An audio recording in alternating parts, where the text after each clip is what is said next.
Pension का मुद्दा होता है क्या चुनाव में? बिल्कुल है पेंशन मुद्दा।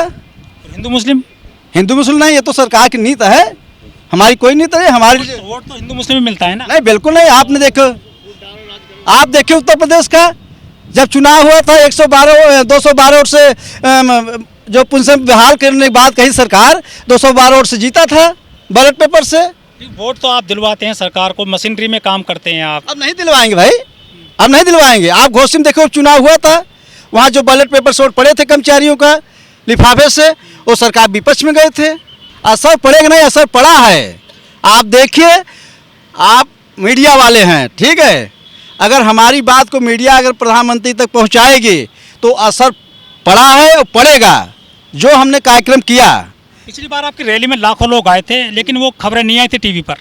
ये जो आपके संवाददाता लोग हैं, जो मीडिया के लोग हैं, ये सरकार के दबाव में हैं, ये सरकार के दबाव में हैं। वोट फॉर ओपीएस तो ये इसलिए है कि जो सरकार के एमएलसी हैं, एमएलए हैं और सांसद हैं, वो 3-3 पेंशन ले रहे हैं और हमारे कर्मचारियों को पेंशन नहीं मिल रही है, इसलिए हम लोग नाराज हैं। लेकिन जो हिंदू मजबूत हो रहे हैं, मंदिर बन रहा है उत्तर प्रदेश में। हिंदू मुस्लिम से हम कर्मचारियों का कोई लेना देना नहीं है। हिंदू मुस्लिम सिख ईसाई आपस में सब भाई भाई। लेकिन वोट तो सर मिलता है ना उसी पे। ये हमारा काम नहीं है, हम राजनीति नहीं कर रहे हैं, ना राजनीतिक वोट मांग रहे हैं। कहते हैं कि बीजेपी ने जो है नौकरी भी छीन ली और पेंशन भी छीन ली। अब लोग कह रहे हैं कि इसको बदलना है सरकार को। हमारा इससे कोई सरोकार नहीं है, हम कर्मचारी संगठनों से जुड़े हुए हैं। हमारा उद्देश्य कर्मचारियों की मांगों को पूरा कराना है। इस सरकार आपकी बात मान क्यों नहीं रही? आपका सरोकार नहीं है तो? सरकार के कानों तक जब बात पहुंचेगी तो सरकार कर्मचारियों के संगठनों की बातों को, मांगों को पूरा करेगी। अभी तक तो नहीं पहुंच रही है। दिल्ली में बैठे हैं, आप आंदोलन कर रहे हैं। मेरा नाम कमल अग्रवाल है। हम उत्तर प्रदेश राज्य कर्मचारी महासंघ के उत्तर प्रदेश के प्रदेश के अध्यक्ष हैं और हम यूपी में कानपुर से आए। आप कानपुर से आए हैं, लेकिन 1 महीने में दूसरी बार आ गए आप आंदोलन करने के लिए पेंशन को लेकर।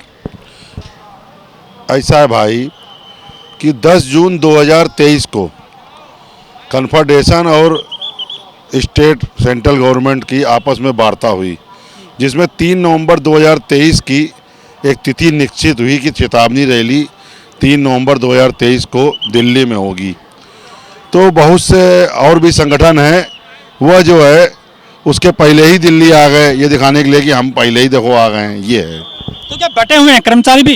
कर्मचारियों में एकता होनी चाहिए और इस तरीके के जो भी कार्यक्रम होते हैं, कार्यक्रमों में सारे कर्मचारियों को आना चाहिए, एक साथ आना चाहिए। 2005 में जब ये पेंशन खत्म हुई थी तब कर्मचारी थे ही नहीं नौकरी में।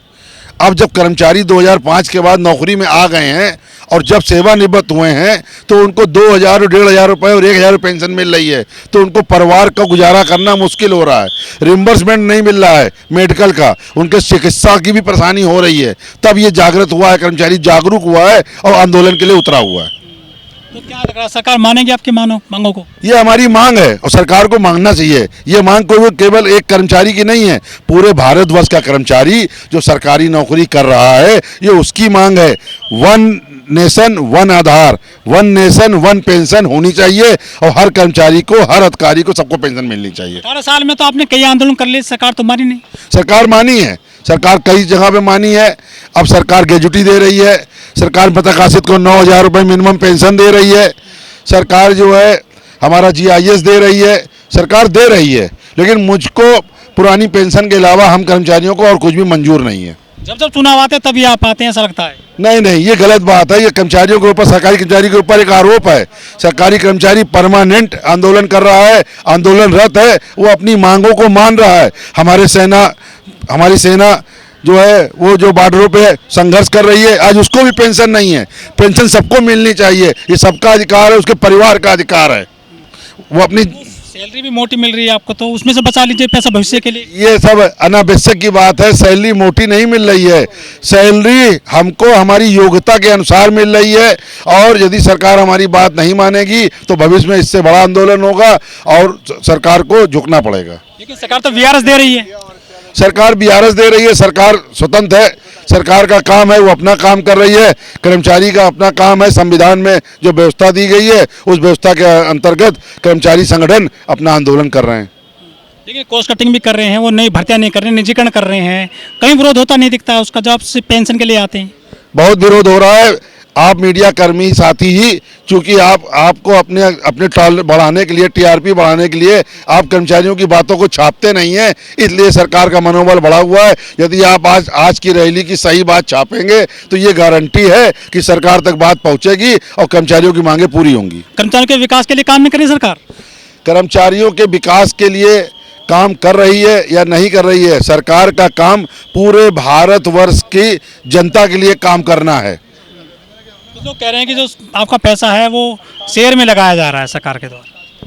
हमने नहीं देखा है शेयर में लगा रहे हैं कि किसी को लोन पे दे रहे हैं। हमारा पैसा सेफ हो रहे, हम ये चाहते हैं। लेकिन उत्तर प्रदेश में तो 50 साल में जो पुलिसकर्मियों को रिटायर्ड किया जाएगा, नोटिस जारी हो गया है। अब सरकार ने कोई जांच कमेटी बनाई होगी, कुछ निर्णय लिया होगा, और यदि उसमें गलत जो कर्मचारी 50 साल का होने के बाद भी यदि वो कार्य करने में सक्षम है और उसके विरुद्ध कार्रवाई होगी तो संगठन उसके लिए भी खड़े होंगे। ये भी आरोप लगते हैं कि सरकारी कर्मचारी काम नहीं करते हैं, वो जो है मुफ्त की पेंशन वो लेते हैं, सैलरी। सरकारी कर्मचारी यदि काम नहीं करता है तो अभी पिछले कोरोना काल में सरकारी अस्पतालों में सरकारी कर्मचारी ही कार्य कर रहा था और प्राइवेट अस्पताल में किसी भी प्रकार की व्यवस्था नहीं थी। और सरकारी कर्मचारी, सफाई कर्मचारी, वो जो है जो कचरा, जो लाशें, जो सरकारी कर्मचारी जो स्वीपर उठा के मदद कर रहा था, परिवार के लोग नहीं कर रहे थे, तो सरकारी कर्मचारी ही काम कर रहा था। लेकिन ठेकेदारी प्रथा बहुत आ गई है ना सरकारी डिपार्टमेंट में सर। सरकारी विभागों में ठेकेदारी प्रथा आने से बेरोजगारी बढ़ रही है। हम भारत देश के नागरिक हैं, हमको संविधान का पालन करना चाहिए और साथ ही साथ हमको शिक्षा, चिकित्सा और हमको जो है रोजगार और सुरक्षा हमको चाहिए। लेकिन सरकार को जब 10-12 हज़ार रुपये में एम्प्लॉय मिल जाता है तो 50,000 क्यों देगी वो? 10-12 हज़ार में एम्प्लॉय काम करने के लिए इसलिए मजबूर है, जब उसको नौकरी नहीं मिल रही है तो उसको दाल रोटी खाने के लिए जो भी नौकरी मिल रही है वो करने को मजबूर है। तो क्या कुछ असर पड़ेगा इस आंदोलन का सरकार पर? निश्चित रूप तौर से सरकार के कानों तक जब बात पहुंचेगी तो सरकार हम कर्मचारियों की मांगों को पूरा करेगी और हम कर्मचारी भी और अपने मेहनत और दम से भारतवर्ष का नाम पूरे वर्ल्ड में ऊपर करेंगे। हमारे महामंत्री जी राष्ट्रीय कर्मचारी महासंघ के हैं। आप आइए महामंत्री जी, आइए आइए, आपका परिचय लीजिए। और आप हमारे उत्तर प्रदेश राष्ट्रीय कर्मचारी महासंघ के महामंत्री हैं भाई अशोक सिंह जी। आप सिंह साहब, आप उत्तर प्रदेश से हैं और उत्तर प्रदेश में 50 साल के जो पुलिसकर्मी हो गए हैं उनको भी जो रिटायर्ड किया जाएगा? आप ऐसा है, ये जो बीच के आईएएस के लोग हैं, ठीक है, उनका कैडर है। वो लोग जो कहते हैं, जो प्रोजेक्ट मुख्यमंत्री कर रहे हैं वही लोग कर रहे हैं। ऐसे लोग नहीं कि जो 50 साल के हो गए तो उनको रिटायर कर दिया जाए। हमारी कार्य क्षमता की बात है।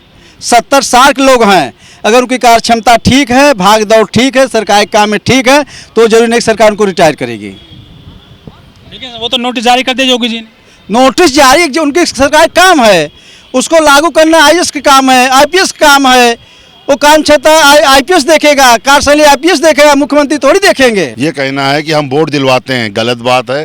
कर्मचारी वोट नहीं दिलवाता है, तो आप ही बनते हैं। गोपनीय नहीं, वोट गोपनीय होता है, गलत बात है। ईवीएम लेकर आप जाते हैं? हम ईवीएम लेके जाते हैं, हम अपनी नौकरी करते हैं। कर्मचारी होते हैं ना, चुनाव कर्मचारी होते हैं। वोट दिलवाना हमारा काम नहीं है, मांग नहीं मानी जा रही है। हमारा वोट डलवाना काम है। नहीं मांग, अरे नहीं, आप कहाँ बोल रहे हैं भाई? नहीं, मांग कहाँ क्यों है?